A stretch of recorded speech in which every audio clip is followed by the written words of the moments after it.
Las feministas han comenzado a emplear el género como forma de referirse a la organización social de las relaciones entre los sexos. En su acepción más reciente, género puede haber aparecido primeramente entre las feministas americanas, las cuales deseaban insistir en la cualidad fundamentalmente social de las distinciones basadas en el sexo, entendiendo así al género como los aspectos relacionales de las definiciones normativas de la feminidad. Natalie Davis hace hincapié en que debemos interesarnos en la historia de las mujeres, pero también en la de los hombres, es decir, no solamente trabajar con el sexo oprimido, sino tener el propósito de comprender el significado de los sexos, de los grupos de género en el pasado histórico.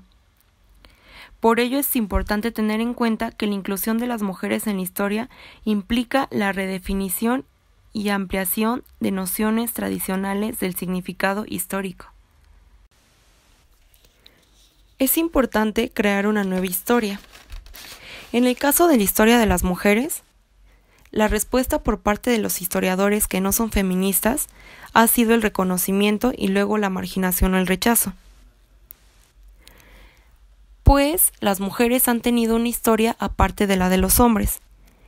Y si hay participación de las mujeres, la respuesta ha sido de un interés mínimo. Por lo tanto, es importante preguntarnos, ¿cómo actúa el género en las relaciones sociales humanas? ¿Cómo da significado el género a la organización y percepción del conocimiento histórico? Han existido diferentes intentos para teorizar sobre el género, pero estas teorías han sido limitadas porque tienden a incluir generalizaciones reductivas o demasiado simples. Es importante tomar en cuenta que el género ha sido entendido como sinónimo de mujeres. El empleo de género trata de subrayar la seriedad académica de una obra porque género suena más neutral y objetivo que mujeres. De igual manera, el término historia de las mujeres proclama su política al afirmar que las mujeres son sujetos históricos válidos. Por lo tanto, género incluye a las mujeres, pero no las nombra y así parece no plantear amenazas críticas. Este uso del género es una faceta por la búsqueda de la legitimidad académica por parte de las estudiosas feministas en la década de los 80. Entender de igual manera género como sustitución de mujeres.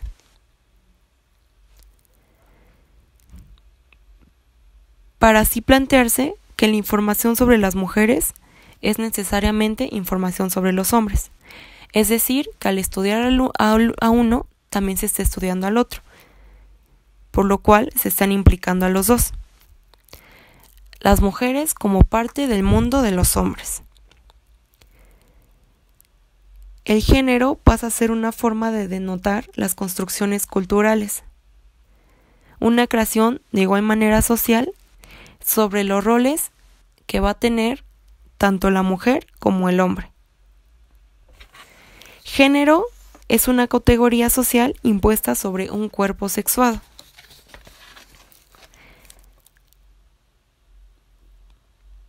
Por otro lado, las historiadoras feministas han empleado diversos enfoques para el análisis de género, por lo cual se plantan en tres posiciones teóricas. La primera es explicar los orígenes del patriarcado. La segunda, centrada en la tradición marxista, busca en ella un compromiso con las críticas feministas. Y finalmente, compartida por postestructuralistas franceses y teóricos angloamericanos de las relaciones objeto, se basa en esas distintas escuelas del psicoanálisis para explicar la producción y reproducción de la identidad de género del sujeto. Por parte de las posiciones teóricas respecto al estudio de los orígenes del patriarcado, los teóricos se han dirigido a estudiar la subordinación de las mujeres y han encontrado su explicación en la necesidad del varón de dominar a la mujer. Es importante resaltar que la fuente de liberación de las mujeres reside en una comprensión adecuada del proceso de reproducción. Para otras feministas, la respuesta estaba en la propia sexualidad. Por ejemplo, Catherine McKinnon dice que la sexualidad es al feminismo lo que el trabajo al marxismo, lo que nos es más propia pero más quitada.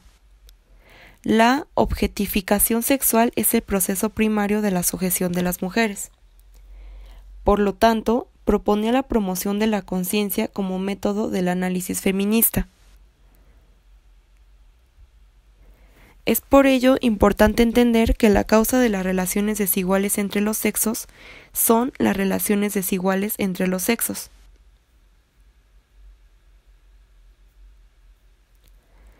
Por otra parte, las feministas marxistas tienen una perspectiva más histórica. La explicación de los orígenes y cambios en los sistemas de género se plantea al margen de la división sexual del trabajo,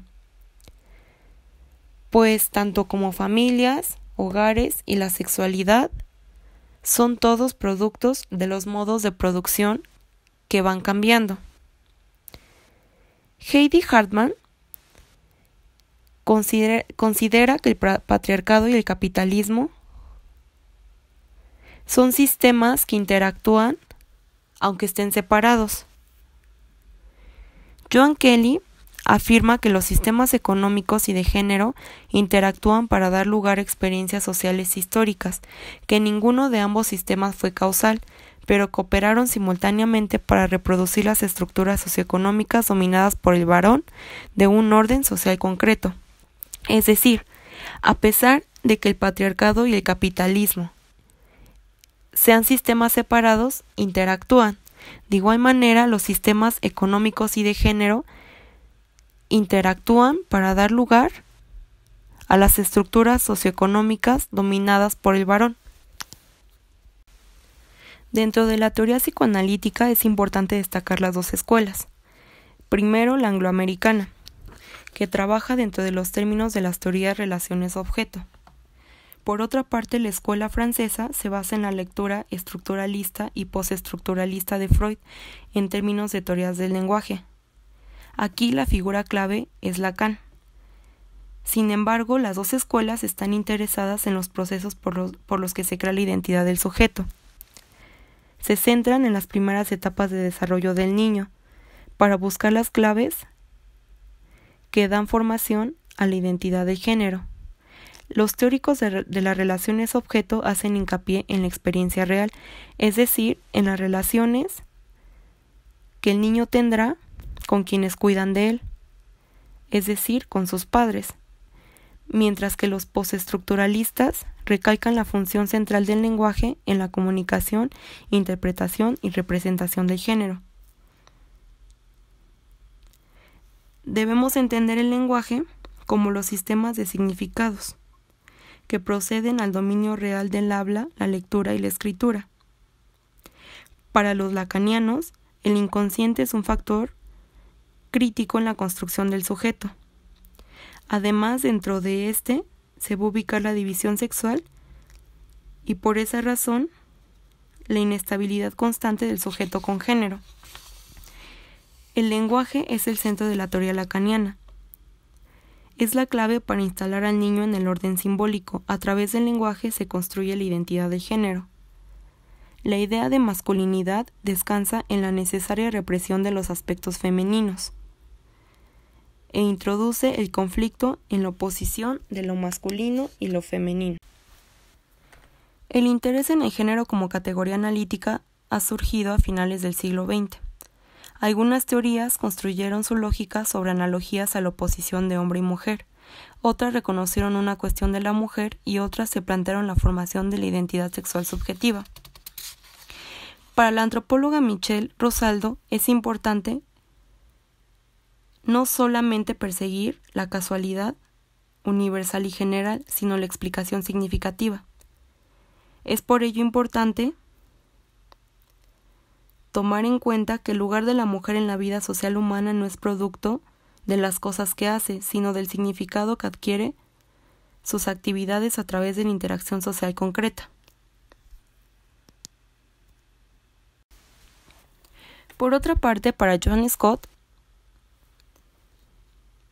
existen 4 elementos interrelacionados para comprender el género. En primer lugar, están los símbolos culturalmente disponibles que evocan representaciones múltiples. Por ello es importante que para los historiadores las preguntas interesantes se centren en cuáles son las representaciones simbólicas que se evocan, cómo y en qué contextos. En segundo lugar, los conceptos normativos que manifiestan las interpretaciones de los significados de los símbolos. Esos conceptos se expresan en doctrinas religiosas, educativas, científicas, legales y políticas, que afirman categórica y unívocamente el significado de varón y mujer, así como de lo masculino y lo femenino. En tercer lugar, la intención de la nueva investigación histórica es romper con la noción de fijeza, descubrir la naturaleza del debate o represión que conduce a la aparición de una permanencia intemporal en la representación binaria del género. Por lo tanto, es importante que este tipo de análisis incluya nociones políticas y referencias a las instituciones y organizaciones sociales, ya que algunos estudiosos simplemente han restringido el uso del género al sistema parentesco. Pero es necesario una visión más amplia que no solo incluya a la familia, sino también el mercado de trabajo, la educación y la política. Es cierto que el género se construye a través del parentesco, pero no en forma exclusiva. Se construye también mediante la economía y la política. Finalmente, el cuarto aspecto del género es la identidad subjetiva. La teoría de Lacan es útil para pensar sobre la construcción de la identidad de género, pero los historiadores necesitan trabajar de un modo más histórico. Si la identidad de género se basa y universalmente en el miedo a la castración, se niega lo esencial de la investigación histórica. Por lo tanto, es importante que los historiadores investiguen las formas en que se construye las identidades genéricas y relacionar sus hallazgos con una serie de actividades, organizaciones sociales y representaciones culturales históricamente específicas. La segunda proposición es que el género es una forma primaria de relaciones significantes de poder. Es fundamental resaltar que el género es el campo primario dentro del cual o por medio del cual se va a articular el poder.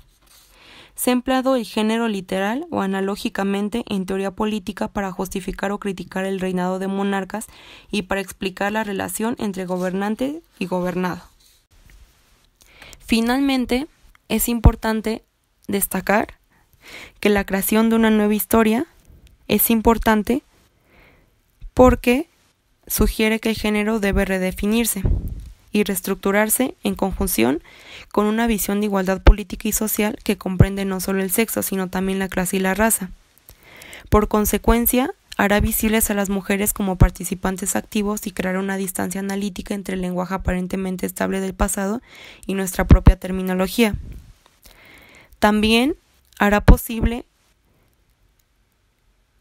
pensar en las estrategias políticas feministas actuales y del futuro.